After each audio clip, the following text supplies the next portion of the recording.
Hey there, I'm Veronica, and I'm excited to be with you today. I'm actually filming from my new koi pond that's in my backyard.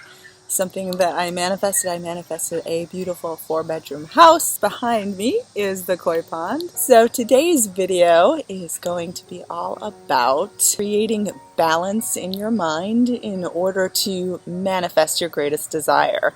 So the trick is you have to want something, but not want it so bad that you create a sense of need. So especially when you're trying to attract a specific person or an ex-back, it's usually very emotionally driven because relationships are very emotional. So what happens is you end up creating a tremendous sense of need, and you end up pushing away your desire instead of drawing it closer. So this video is all about how to create a sense of balance in your mind so that you don't do this and so that you get results really quickly. So I want to start by saying that balance in your mind feels like what it was like to learn how to ride a bicycle. You remember, you had to practice it a bit before you actually figured out how to balance on a bicycle. I think the first time you ever got on one, you probably fell right down, and if you were anything like me, it took quite a few tries before you actually mastered it. And even when you did master it, it still felt a little wobbly at first. But if you've been riding a bicycle for a while, you know that now you can just get on one and it's no problem at all because you know how to balance that feeling and that sensation. Manifesting a desire is similar to that. You want to create a balanced feeling in your mind that feels like you're connected with your desire,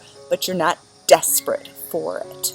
So I would try to imagine it as raising the vibrational level. So you're raising to a certain level. So you feel it as high and in control and empowered. And it feels very high in your mind. A low vibration feels really dark and down and you feel it in the pit of your stomach. But a high vibration, it's almost like you feel it in your mind and it feels almost like you're floating in a sense. So you're trying to create that high vibration so that when you think about your desire, when you form that judgment about your desire, it feels high. Even though you don't have it yet, you still have a high feeling towards it. Now, what you want to try to avoid is thinking about your desire too much. And the reason why I say this is because it usually pushes it away. So what I would try to do is actively not think about it 24/7. I know it gives you pleasure to think about this specific person or this ex or this greatest desire of yours, but really challenge yourself to create a balance in your life where you think about other things too. And the reason why I say this is that it allows you to act as if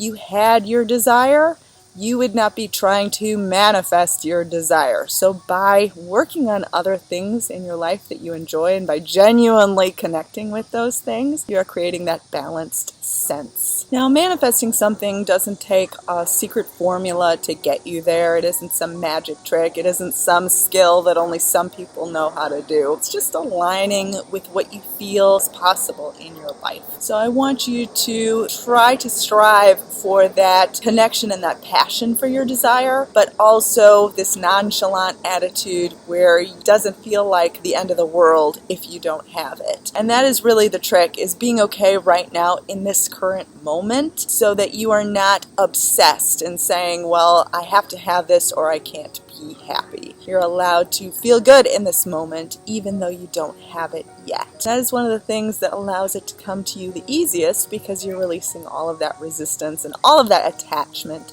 to it. Now again, I know in terms of relationships this can seem tricky, but if you really want this person in your life, definitely follow these steps because it's really the only way that it works. They're not going to come to you through a desperate vibration or feeling of you gripping onto them. It's not a very attractive feeling, and it doesn't send out the signal that you have room in your life for this. It sends out the signal that you just have room in your life for more want and for more desire. So try to balance it. Like, for example, if you are desiring a specific person, flip things around. Don't say to yourself, well, the second they want to be with me, I'll be completely available and at their beck and call and do whatever they want because I'll be so grateful that they're actually talking to me, that they actually want to be with me. Instead, say to yourself, well, when they come back to me, I need to decide whether or not this person is good enough for me, whether or not this person is right for me. Try to feel like you have all the options in the world and that it's not about whether or not they will be with you, but it's about whether or not you will be with them and whether or not they're worth your attention and your love. So I hope that this video could help inspire you. I am Veronica. You can email me at VeronicaIsles@gmail.com. My website is VeronicaIsles.com, and I do offer one-on-one coaching. I have a specific person package, 25-day challenge package that allows you to get an email from me every day that is specifically tailored to your needs, and you can ask me as many questions as you'd like. I do offer phone calls too if that's something you're interested in. I do have 5 ebooks available on Amazon. I'll list that link below. Do subscribe to my channel if you haven't already. I'm shooting for